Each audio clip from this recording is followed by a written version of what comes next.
Right guys, so it's Alex Woods vlogging on a rather autumnal Monday morning. I'm a civil litigator. I'm producing a series, I have been producing a series of YouTube videos now for a couple of years on general litigation, and I've been focusing more recently on, specifically on the small claims track in the UK county court system, small claims track.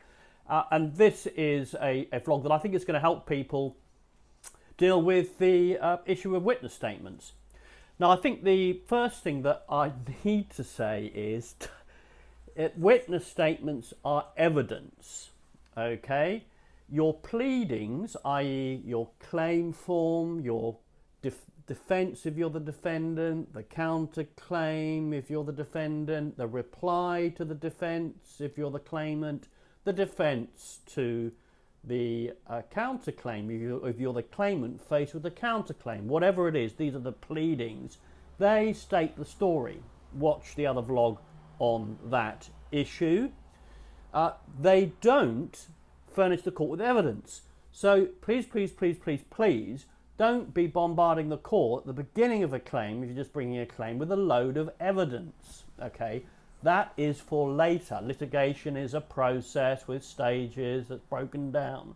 See the CPR rules, and you don't provide evidence at the beginning of the case. You just set out the story chronologically, the bare skeleton of your claim against your opponent or your defence against the claimant. All right? Evidence can't just be produced out of thin air and chucked at the court. It has to be accompanied by a witness statement. It has to be produced by a witness. So this is where the witness statement stage comes in. And it's usually a lot later than, well, nearly always is a lot later than the pleadings. And it's also a lot later than the disclosure of the evidence. You then, down the track in general litigation, actually produce the witness statement which produces the evidence. But in the small claims track, there's usually just a date when the court orders both parties to exchange everything. Okay, disclosure of everything, any arguments, any additional notes, pleadings, requests for further information, whatever it might be, and the witness statements as well. So if you're on a small claims track, there'll be one date the court will tell you when you have to exchange witness statements simultaneously with your opponent. So let's get cut to the chase and get on to the actual statement itself. Now, I've produced, as is my wont, I'm actually using a client with their permission, obviously, work in order to show you, real, live, active cases. And this is quite an interesting case. He's actually bringing a claim against an opponent who agrees that the debt is owed, but she doesn't want to pay it all in one lump sum. She wants to stretch it out over a long period of time.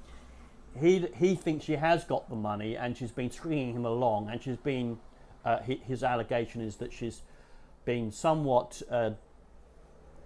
what's the word, flexible with the truth in terms of, as debtors often are. So he's not happy with the court's order that she pay in instalments, because she sent in a response to his claim and said she can pay in £200 a month instalments. So he's asking the court for a judgment of a lump sum, yeah? Now, so anyway, here is a statement. Now, this client is, five-star client insofar as he's pretty meticulous with the preparation of his paperwork.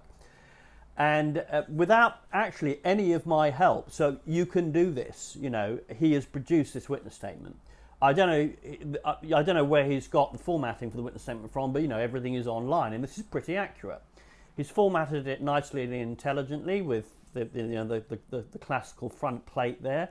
He's then had a one paragraph when he's described who he is and given his personal details. Remember, any evidence that you supply in a case, whether it's an email or whether it's something actually physical and tangible, does need a witness to produce it. A witness needs, if you think of a courtroom, witnesses to stand up and say, right, I produced this book, I produced this bundle of email correspondence that I think evidence is X, Y, Z. So that is something that you need to have at the beginning. You then just simply number the paragraphs, okay, and you just go through and you tell the court firstly describe what the evidence is about to produce and why it's relevant, obviously, and then you actually go on to enclose the evidence. Now, here it's a near but not quite perfect witness statement, okay? He hasn't actually embedded the title of the witness statements in the, the title of the exhibits in each paragraph. So what you need to do is, the very first thing you need to do when you're drafting a witness statement is get all the relevant documentation together, okay? And obviously this relates to the claim or the defence that you've produced. And to then, once you've got that together, only as a last stage do you actually produce the witness statement. So the first stage is collating the evidence itself. Just printing it all. To be honest with you, it really is sort of easiest to just print the stuff out and then create a PDF of everything when you've completed the hard copy work. And then you, let's say there are 5 key areas of evidence. You then produce a front sheet for each of those items of evidence, and they're called exhibit plates, okay, because you are exhibiting evidence, is the technical legal term when you produce evidence under cover of a witness statement. And on that exhibit plate, you don't have to do it the technical legal way, but usually we as lawyers number it, name of the client, John Smith, JS/01. That's the number of the exhibit. Now, so let's take an example here of one exhibit. Let's call it Exhibit 2. And you can see it's some emails. Here again, the thing that's missing is that those pages need to be numbered. So when you are producing your email chain of emails, number them and just get a black marker and go 1, 2, 3, 4 as you're going through. Okay, you've then got a bundle of emails on the bottom right hand corner marked with a black marker that are numbered. And you can then, this again, when you finally get round to producing the drafting the witness statement, you then put, I say that the claimant is unreliable. She's made promises before that she's going to repay the debt. They've come to nothing. Please see, and you can put this text in bold, exhibit reference, in this case, JB/02, because it's exhibit number 2, pages 1 to 5 or whatever it is, okay? So it's important, I think you can see, to collate the evidence before you draft a witness statement, and then to print it out, and then to paginate it, and then to create the exhibit plates on top so your exhibits have a covering front sheet. All right, so then you come to the drafting of the witness statements. Now, if you've done that correctly, you'll then find it quite easy to draft a witness statement. And I do urge that you print it out, because you need to with the black marker anyway. You don't have to use a black marker. You could do it all on a computer, okay? But I urge that it's a good discipline to print documents out, because it'll eliminate errors, because that's the thing I'll come on to. Now, so then you draft the witness statement. As I say, you just number the paragraphs and you hit your points. Now, this is, as I say, a good witness statement. It's nice and short. It makes its points. They usually won't be more than sort of 5, maximum 10. But they'll probably 3 main key points, or perhaps 5, and then the accompanying evidence. So don't go crazy. Just go for your best points. And then select the best evidence, because you must always remember that at the end of the day, you've got a very busy court, very busy judge who's short of time. He's going to be reading documents very, very quickly. It's not a perfect world here, so it's important, nothing else. You just hit your 5, 3, 5, 10 if it's a bit, complex case with lots of evidence, points. Okay, so that's the witness statement. Now, just a couple of points to pull up on, and that is that when you're drafting the statement, just sort of don't worry too much about dates and details. get the thing written in draft form, and then go on and add the exhibit references, and then go on and add any relevant dates that you might not have remembered and you've got to spend time. It's a case of personal preference, but I find it's best to write the witness statement so it flows, it's nice and clear, you know, a couple of pages in this instance, and then to worry about the detail afterwards. So finally, I will just say that, you know, once you've done all of that, print off the statement. You've got to have this statement of truth at the end, and you've got to sign it and date it. And then, you know, this is again why it's important, I think, to do this whole exercise in hard copy. You've then produced a hard copy witness statement, and you then just sort of put it together. Yeah, witness statement on top, and then let's say five exhibits.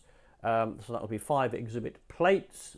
Plate means title page. There's a technical term for a title page, and then just put them all together with the obviously in numerical order. So you'll then have this, you know, small bundle.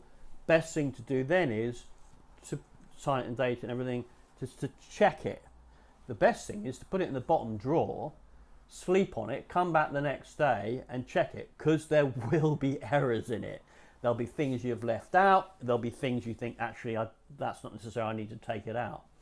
So, you know, make sure to put it in the bottom drawer and actually to sleep on it as well if you can. Finally, just with this particular statement itself, this is a nicely drafted statement, but at the end of the day, you've got to remember that you are asking the court for a remedy. In this case, the claimant is saying, I'm not happy with £200 a month. I want a lump sum. And I've discussed it with this client. The court doesn't know what her assets are. I mean, my client may know that she's unreliable and dishonest about this debt, but the court doesn't know that. And also the court will say, well, even if she's unreliable and dishonest, you know, does she have the money? Now, in the case of this statement, he's left out an important paragraph at the end, which is to state that he's actually asking for a part lump sum now, and that's a reasonable position to take with the debt, rather than be asking the court for an order for the whole debt outstanding of £7.5 grand. I want 2, 3, 4 grand now, and I'll accept the rest by repayment plan of £200 a month. That would be the intelligent thing to do in this particular case, unless he can prove that she's got some big asset like a Bentley sitting on her drive.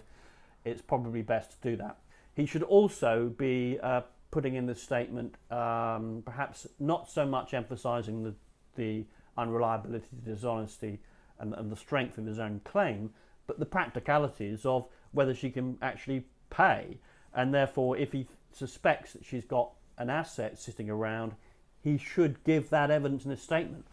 You know, so paragraph 7.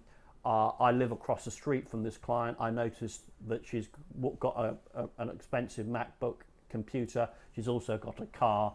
You know, I believe that the client has at least enough money to make some sort of lump sum payment now, and I invite the court to make a lump sum payment of whatever it is, £2,000, £3,000, £4,000, whatever you think is appropriate. Okay, that's how you do a witness statement, and you know, always be focusing on. If we just come back to this original point, putting yourselves in the position of the court and the judge. Busy court, busy judge. He wants things clear.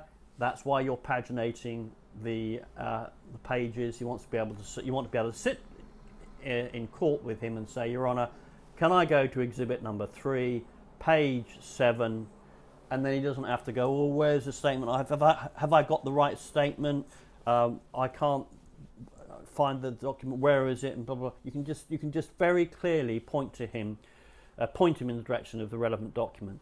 This is kind of critical, because a lot of civil litigation is about being well prepared. It's not necessarily about having the stronger case. Certainly, if you've got a strong case, you can ruin your strong case by being poorly prepared when it comes to trial. You have to be ready for trial. All right, guys, thanks for tuning in. As I say, I do look at the sort of the sister vlog on drafting a defence in this instance, but the same rules would apply for defence as they apply for a claim, drafting pleadings. But I'm just the next vlog up will be drafting a defence. Okay, goodbye for now. If you've got any queries, info@redwoodlegal.co.uk is the email address to use.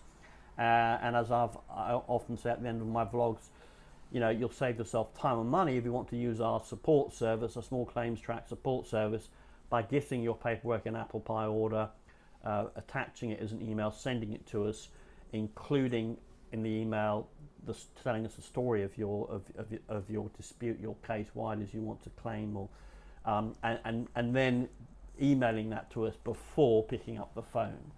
Okay, that'll save you money, because we won't have to spend time, you know, getting your own paperwork in order. You should be doing it yourself. Bye for now.